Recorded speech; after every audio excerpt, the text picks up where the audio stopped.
Hello बच्चों, कैसे हो आप लोग। आशा और उम्मीद करता हूँ स्वस्थ होंगे, मस्त होंगे। जहाँ भी होंगे ज़बरदस्त तरीके से आप अपनी तैयारी कर रहे होंगे। साथियों, आज का हमारा ये पहला क्वेश्चन है। इसमें कहा गया है विभावरी किस प्रकार का शब्द है।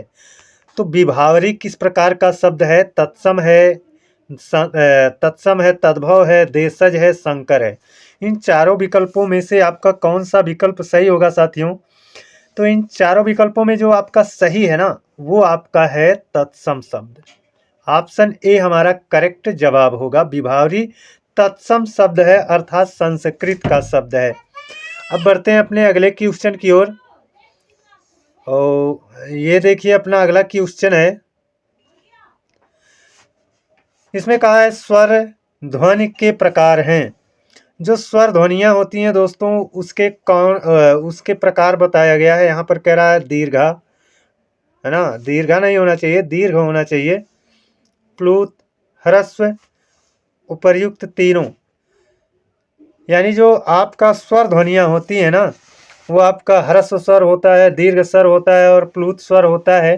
तो ये तीनों ही होते हैं, अर्थात हमारा ऑप्शन डी करेक्ट जवाब हो जाएगा साथियों। अब बढ़ते हैं अपने अगले क्वेश्चन की ओर। कह रहा है हिंदी वर्णमाला में अंग और अह क्या है।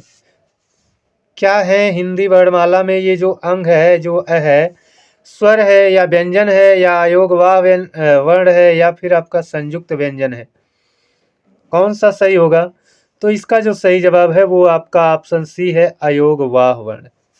अंग और अ ये ना तो ये दोस्तों हमेशा और हमेशा स्वर के साथ ही प्रयोग होते हैं, है ना। तो ये अयोगवाह वर्ण होते हैं, इनको अयोगवाह वर्ण कहा जाता है। आगे बढ़ते हैं।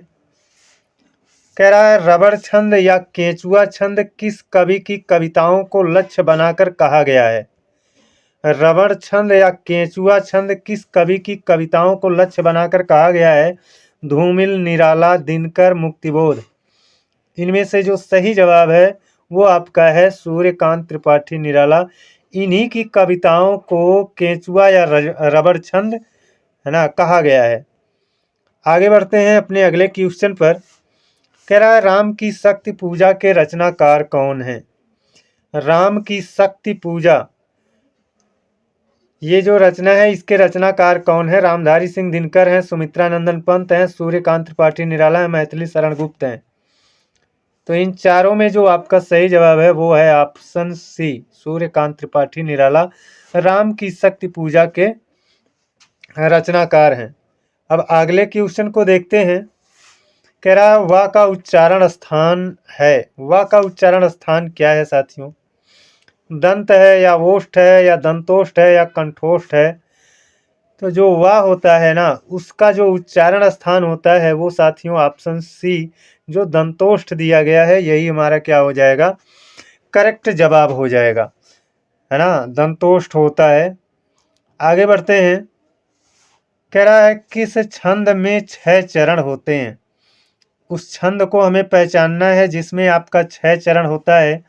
चौपाई में तो 4 चरण होता है, सोरठा में भी आपका 4 चरण होता है, छप्पे में आपका 6 चरण होता है, उल्लाला में भी आपका 4 चरण होता है। तो 6 चरण वाला आपका छप्पे मिल रहा है। ऑप्शन सी हमारा क्या होगा, करेक्ट जवाब हो जाएगा साथियों। अब बढ़ते हैं अपने अगले क्वेश्चन पर। कह रहा है रस भरा में कौन तत्पुरुष का कौन सा भेद। ये आपका थोड़ा सा मिस्टेक हो गया है टाइप। रस भरा में, इसको हटाओ, कौन रस भरा में तत्पुरुष का कौन सा भेद निहित है। आप तो जानते हैं दोस्तों, तत्पुरुष समास में कर्म तत्पुरुष, करण तत्पुरुष, है ना, संप्रदान तत्पुरुष, अपादान तत्पुरुष, इस तरह से भी होते हैं, है ना। तो रस भरा सन, इसका समास विग्रह करेंगे तो हो जाएगा रस से भरा, रस से भरा। और यहाँ पर से कारक चिन्ह मिल रहा है। कर्ता ने कर्म को किसको, करण से साथ द्वारा, है ना।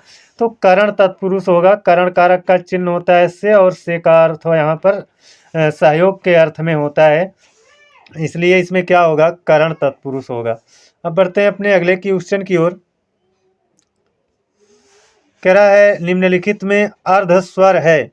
तो देखिए साथियों, अर्ध स्वर आपका 2 ही होता है ना। एक होता है या और एक होता है वा। या और वा आपके अर्धस्वर होते हैं। यहाँ पर ला दिया गया है जो कि अर्धस्वर नहीं है, रा भी नहीं है, या और वा होता है, या आपका हो जाएगा, पा आपका नहीं है ना। तो अर्धस्वर है कौन? या होगा आपका अर्धस्वर। अब बढ़ते हैं अपने अगले क्वेश्चन पर। कह रहा है वात्सल्य रस सम्राट किस कवि को कहा जाता है? तो वात्सल्य रस सम्राट किसको कहेंगे? नाभादास को कहेंगे, नंददास को कहेंगे, सूरदास को कहेंगे, घनानंद को कहेंगे। तो इन चारों विकल्पों में जो आपका वात्सल्य रस सम्राट कहे जाते हैं वो आपके सूरदास जी हैं, है ना, सूरदास जी हैं। तो आपका ऑप्शन सी करेक्ट जवाब होगा। ऑप्शन सी करेक्ट जवाब होगा। साथियों थोड़ा सा समय अभाव है जिसकी वजह से छोटे छोटे क्लिप में बना रहा हूँ। 10 क्वेश्चन को मैंने सेलेक्ट किया, बहुत ज़्यादा समय नहीं दे रहा हूँ, बहुत ज़्यादा डिटेल में और ऑप्शनों को नहीं मैं बता रहा हूँ, लेकिन जल्द ही मैं आप लोगों को डिटेल में क्लास दूंगा, है ना। आज के लिए साथियों बस इतना ही। जय हिंद, वंदे मातरम।